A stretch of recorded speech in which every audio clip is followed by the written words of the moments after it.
Bismillahirrahmanirrahim. Assalamualaikum warahmatullahi wabarakatuh. Perkenalkan, nama saya Ridho Febriansyah. Saya dari Prodi Komunikasi dan Penyiaran Islam, Fakultas Dakwah dan Komunikasi. Saya akan mempresentasikan tugas PowerPoint saya mengenai segala perbuatan tergantung niatnya dalam mata kuliah hadis dengan dosen pengampu Bapak Muhammad Iqbal Abdul Muin LC.MA. Ada beberapa pembahasan yang akan kita bahas, yaitu teks hadis mengenai niat, terjemahan dan penjelasan hadis, syarah hadis, dan kesimpulan. Baik, langsung saja kita ke teks hadis mengenai niat. Bismillahirrahmanirrahim. An Amiril Mu'minina Abi Hafsin Umar ibn al-Khattab radhiyallahu anhu qala sami'tu Rasulullah sallallahu alaihi wasallam yaqulu innamal a'malu binniyat wa innama likulli imri'in ma nawa faman kanat hijratuhu ilallahi wa rasulih fahijratuhu ilallahi wa rasulih wa man kanat hijratuhu lidunya yushibuha awim ra'ati yankihuha fahijratuhu ila ma hajara ilaihi, yang artinya dari Amirul Mukminin Abu Hafsin Umar ibn al-Khattab radhiyallahu anhu berkata, aku mendengar Rasulullah sallallahu alaihi wasallam bersabda, semua amal perbuatan tergantung niatnya dan setiap orang akan mendapatkan sesuai apa yang diniatkan. Barang siapa berhijrah karena Allah dan Rasulnya, maka hijrahnya untuk Allah dan Rasulnya. Dan barang siapa berhijrah karena dunia yang ia cari atau wanita yang ia ingin nikahi, maka hijrahnya untuk apa yang ia tuju. Hadis riwayat Muslim. Dan ada juga beberapa penjelasan hadis. Yang pertama, hadis ini sangat penting karena menjadi orientasi seluruh hukum dalam Islam. Ini bisa dilihat dari pendapat para ulama. Abu Daud berkata, hadis ini setengah dari ajaran Islam karena agama bertumpu pada dua hal, sisi lahiriah atau amal perbuatan dan sisi batiniah atau niat.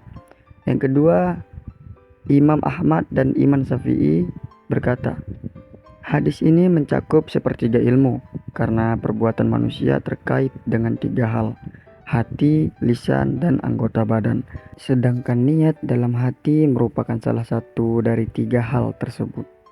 Dan yang ketiga, hadis ini dimaksudkan agar pembaca menyadari pentingnya niat, sehingga ia akan meluruskan niatnya hanya karena Allah, baik ketika menuntut ilmu atau melakukan perbuatan baik yang lain. Selanjutnya ada syarah hadis. Yang pertama, syarah niat. Ulama sepakat bahwa perbuatan seorang mukmin tidak akan diterima dan tidak akan mendapat pahala kecuali jika diiringi dengan niat.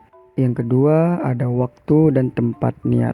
Niat bertempat di dalam hati, jadi tidak disyaratkan untuk diucapkan. Dan yang ketiga, keharusan hijrah. Hijrah dari negeri kafir ke negeri Islam adalah wajib bagi seseorang muslim jika ia tidak bisa melakukan ajaran Islam dengan terang-terangan. Hukum ini berlaku secara umum dan tidak dibatasi oleh waktu tertentu. Nah, selanjutnya ada kuis.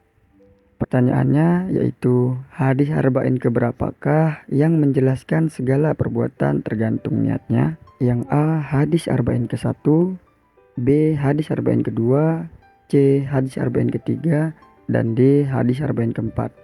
Jika kalian menjawab selain dari jawaban A, maka jawaban kalian salah. Jawaban yang benar adalah A, hadis arba'in ke-1. Karena hadis arba'in ke-1 yaitu menjelaskan segala perbuatan tergantung dengan niatnya. Yang terakhir ada kesimpulan. Pada hadis arba'in ke-1 yang terdapat dalam kitab Arba'in An-Nawawiyah adalah hadis tentang innama al-amalu binniyat, yang secara harfiah berarti amal tergantung pada niat. Dalam hadis arba'in ke-1 ini, Rasulullah mengajarkan bahwa setiap perbuatan manusia akan dinilai berdasarkan niatnya. Dalam konteks kehidupan sosial, hadis arba'in ke-1 ini mengajarkan bahwa niat yang ikhlas dan benar merupakan faktor yang menentukan baik buruknya perbuatan seseorang. Oleh karena itu, setiap muslim diharapkan untuk selalu memperhatikan niatnya dalam setiap perbuatannya.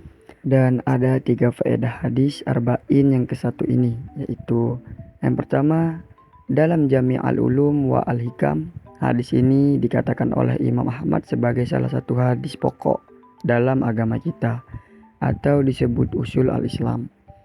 Yang kedua, tidak mungkin suatu amalan itu ada kecuali sudah didahului niat.